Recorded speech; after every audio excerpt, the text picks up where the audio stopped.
আসসালামু আলাইকুম। হাড়ির খবর ঘরে বাইরে ইউটিউব চ্যানেলে আপনাদেরকে স্বাগত জানাচ্ছি। আজকে আমরা তৈরি করে দেখাবো নারিকেলের দুধে চিংড়ি মালাইকারি। এখানে আমি কিছু বাগদা চিংড়ি নিয়েছি, এগুলোকে আগেই পরিষ্কার করে রেখেছি এবং পরিষ্কার করা ভিডিও অলরেডি আমার চ্যানেলে দেওয়া আছে, আপনারা দেখে নেবেন। এখানে আমি কিছু মশলা প্রস্তুত করে নিয়েছি, আপনারা দেখতে পাচ্ছেন পেঁয়াজ বাটা, রসুন বাটা, আদা বাটা, লাল মরিচ গুঁড়ো আর রয়েছে ধনিয়া গুঁড়ো। এছাড়াও কয়েকটি কাঁচামরিচ ফালি করে রাখা আছে। এটার সাথে আমরা পেঁয়াজটাকে কুচি না করে আমরা পেঁয়াজটাকে কিউব করে কেটে নিয়ে আবার ওগুলোকে ছাড়িয়ে নিয়েছি। এবার ক্যাপসিকামগুলোকেও ঠিক পেঁয়াজের মতো করেই কিউব করে কেটে নিয়েছি। সাথে নিয়েছি নারকেল দুধ, যেটা আপনারা বিভিন্ন সুপার শপে ক্যান আকারে খুঁজে পেয়ে যাবেন।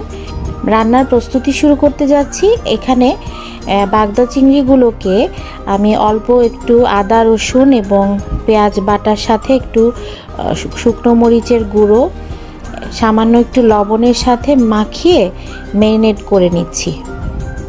দিয়ে দিলাম একটু লবণ, এর মধ্যে ম্যারিনেশনের জন্য রেখে দিচ্ছি। এই মশলাগুলো থেকে আমরা কিছুটা ব্যবহার করেছি আর এই মশলাটা পরবর্তীতে আবার কাজে লাগবে। এখন দিয়ে দিচ্ছি এক ফালি লেবুর চিপে, এটা ম্যারিনেশনের কাজ করবে এবং আষ্টে গন্ধটাকে দূর করতে সাহায্য করবে। এবারে একটি প্যান চুলায় বসিয়ে দিলাম, এখানে 4 টেবিল চামচের মতো তেল দিয়ে গরম করে নিলাম। এবার ম্যারিনেট করে রাখা চিংড়িগুলোকে একে একে দিয়ে দিচ্ছি এবং নেড়ে চেড়ে সাইড করে রেখে আবারও কয়েকটি দিয়ে দিলাম। আপনারা অবশ্যই জানেন চিংড়ি অনেকক্ষণ রান্না করা যায় না, এজন্য এটা খুব সামান্য সময়ের জন্য আমরা ভেজে হালকা লাল করে এটিকে উঠিয়ে নেব।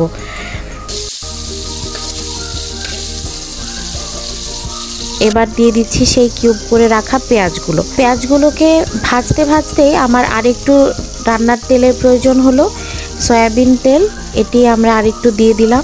সাথে দিলাম একটু লবণ, যাতে পেঁয়াজটা নরম থাকে। পেঁয়াজটাকে ওরকম লাল বা ভাজার প্রয়োজন নেই, চুলাটা একদম হাই ফ্লেমে দেওয়া থাকবে।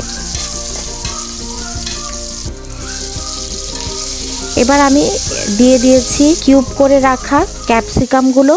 এবার দিয়ে দিলাম পেঁয়াজ বাটা, আদা বাটা, রসুন বাটা, যেটা আগে রাখা ছিল। এ পর্যায়ে আমি মরিচের ফালিগুলোকেও দিয়ে দিলাম।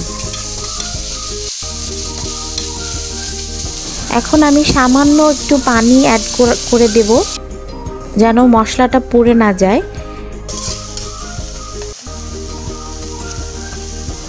দিয়ে দিলাম গুঁড়ো মশলাগুলো, এখানে আছে মরিচের গুঁড়ো এবং ধনিয়া গুঁড়ো। মশলাগুলো ভালো করে কষানো হয়ে গেলে দিয়ে দিচ্ছি নারিকেলের দুধ। ক্যানের 3 ভাগের 1 ভাগের মতো নারিকেলের দুধ দিয়ে দিলাম। এবার চিংড়িগুলোকে দিয়ে দিচ্ছি।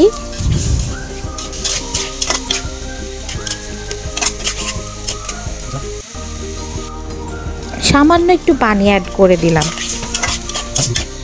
এবার ঢেকে দিলাম যাতে কিছুক্ষণ হয়ে যায় এবং অবশ্যই চুলোর ফ্লেমটা বাড়ানোই থাকবে। 3 মিনিট পর ঢাকনাটি উঠিয়ে কিছুটা নেড়ে চেড়ে দিলাম এবং অল্প কিছু চিনি অ্যাড করে দিলাম এবং এক ফালি লেবু চিপে দিলাম, এতে স্বাদ বেড়ে যায়। পরবর্তীতে আমরা দিয়ে দিচ্ছি আধা চা চামচ মতো সাদা গোলমরিচের গুঁড়ো। এখন আমরা এটাকে মিশিয়ে নামিয়ে ফেলার জন্য প্রস্তুত করব। এটা যদি আপনারা গ্রেভিটাকে দেখছেন যে গ্রেভিটা বেশ ঘন হয়ে এসেছে, এখানে অনেকেই কর্নফ্লাওয়ার ব্যবহার করতে পারেন, কিন্তু আমার এইখানে নারকেলের দুধটা অনেক ঘন ছিল, এজন্য আর এখানে এক্সট্রা করে আমার কর্নফ্লাওয়ার ব্যবহার করতে হয়নি। দেখতে পাচ্ছেন এখানে কত মজাদার নারকেলের দুধের চিংড়ি মালাইকারি তৈরি হয়ে গেল।